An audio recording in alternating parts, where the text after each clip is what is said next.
Halo teman-teman, salam sehat selalu untuk kita semua, salam sejahtera dengan saya Bung Ropan.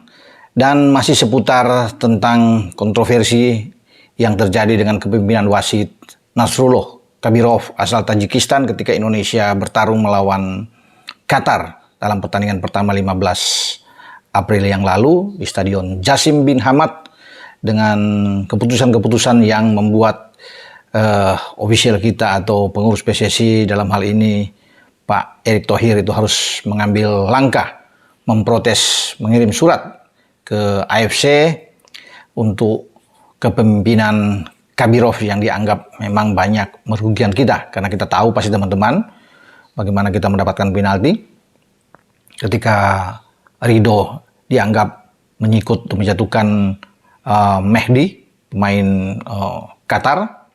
Kartu merah dari Ivar Jenner, ada 2 kartu kuning yang ada di sana, di mana kartu kuning kedua yang sebenarnya tidak layak untuk diberikan, tapi Kabirov melayangkan itu untuk mengusir gelandang terbaik tim U23 kita, sehingga Jenner harus keluar lapangan. Karena kita sebelumnya setelah selesai pertandingan ada 2 kartu merah. Setelah Jenner, Ramadan Sananta juga di penghujung laga tuh diusir dengan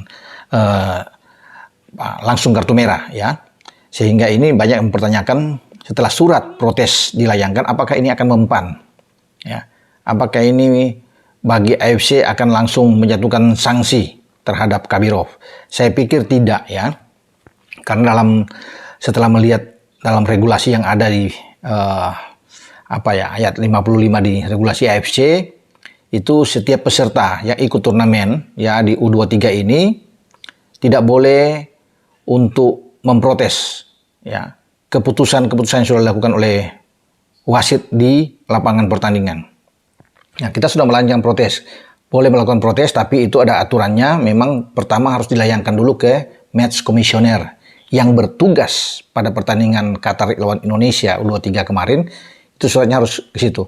Itu dilayangkan 24 jam, harus 24 jam setelah pertandingan usai. Jika kita tidak puas, maka kita bisa memberikan surat tersebut, dan itu sudah dilakukan oleh PSSI, mengirim surat dan tembusannya harus ke Sekjen, ya, Sekretaris Jenderal di AFC. Mereka akan nanti melihat itu. Namun kalau kita mengacu pada aturan yang ada regulasi di AFC bahwa keputusan wasit itu tidak bisa diganggu gugat di lapangan, itu berarti sudah bersifat final, ya, dan mengikat ini.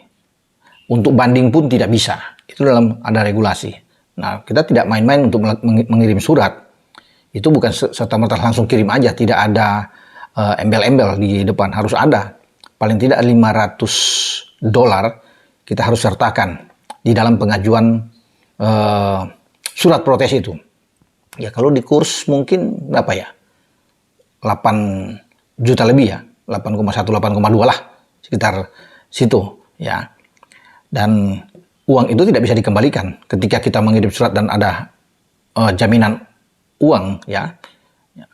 Itu bukan berarti kita ditolak atau apapun yang terjadi ya dikembalikan, enggak. Itu uangnya hilang, ya. Tapi ya itu saya bilang, mengacu ini dalam aturan bahwa wasit itu tidak bisa diintervensi keputusan-keputusan di lapangan sesuai dengan regulasi. Saya pikir tipis ya peluang kita bahwa dia akan selamat dari sanksi Kabirov ini. Ya, dia dilindungi oleh sebuah regulasi yang ada, kecuali mungkin ada hal-hal lain yang dalam kode etik ya yang berada di AFC yang akan berlangsung. Tapi saya pikir tidak ya, tetap AFC akan memakai regulasi yang mereka sudah keluar, bahwa wasit itu punya wewenang penuh menentukan semua keputusan, dan keputusan itu tidak bisa berubah, karena hasil pertandingan sudah pasti tidak akan berubah. Mungkin saja surat itu mempertanyakan tentang kartu merah dari Ivar Jenner yang bisa berubah dari 2 kali kartu kuning, cuma kartu kuning itu yang mungkin diharapkan sehingga Ivar bisa bermain nantinya besok melawan Australia.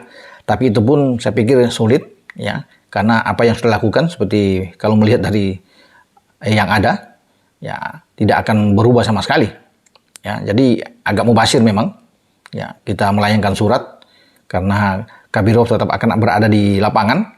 Dia tidak akan disanksi, atau mungkin kartu merahnya Ivar itu bisa berubah menjadi kartu kuning.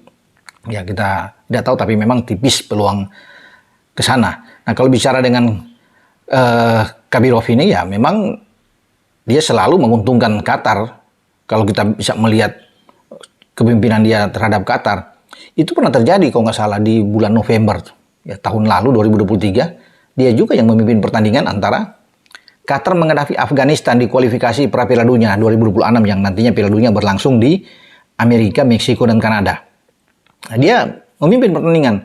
Kalau nggak salah itu Qatar menang besar ya, melawan Afghanistan. Skornya itu 8-1 ya, kalau nggak salah 8-1, dan mereka memang mendominasi.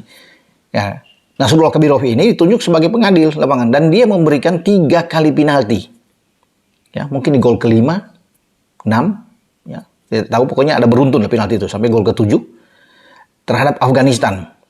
Luar biasa memang Kabirov ini ketika memimpin laga tersebut, dan ada 1 kartu merah yang dia berikan untuk pemain Afghanistan di penghujung laga, Taif pemain tersebut ya namanya. Dan luar biasa, jadi tidak perlu kaget kalau kita dikasih penalti, kemudian ada kartu merah, bahkan 2 kartu merah.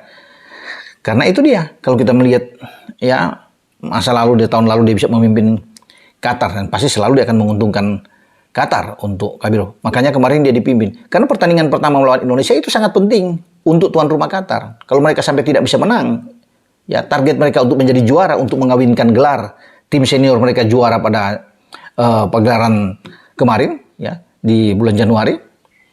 Kemudian mereka akan mengawinkan itu dengan U23 sekarang. Ya itu tidak akan terwujud kalau tidak bisa menang melawan Indonesia. Makanya apapun itu harus menang melawan Indonesia. Kabirov lah yang memimpin, dan sudah pasti kita bisa melihat memang rasa kecewa, ketidakpuasan itu terjadi ya. Kalau kita memang kalah dengan ya fair, ya normal di lapangan, ya nggak apa-apa, pasti akan diterima. Kalau permainannya memang luar biasa bagi Qatar U23, tapi Qatar bermain biasa-biasa saja menurut saya. Itu pun gol-gol kan teman-teman bisa lihat, gol dari penalti, 1 gol dari tendangan bebas, semua dihadiahi ya oleh Kabirov.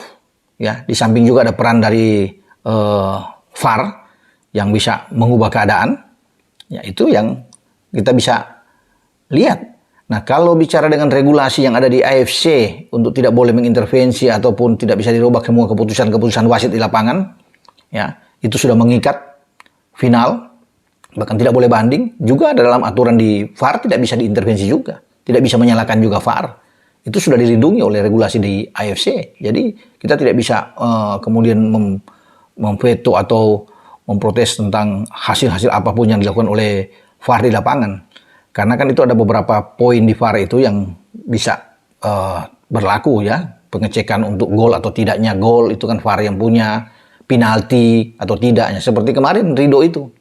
Ya, walaupun Kabirov tadinya di awal tidak mengendikan penalti, tapi dipanggil oleh VAR. Akhirnya harus dicek.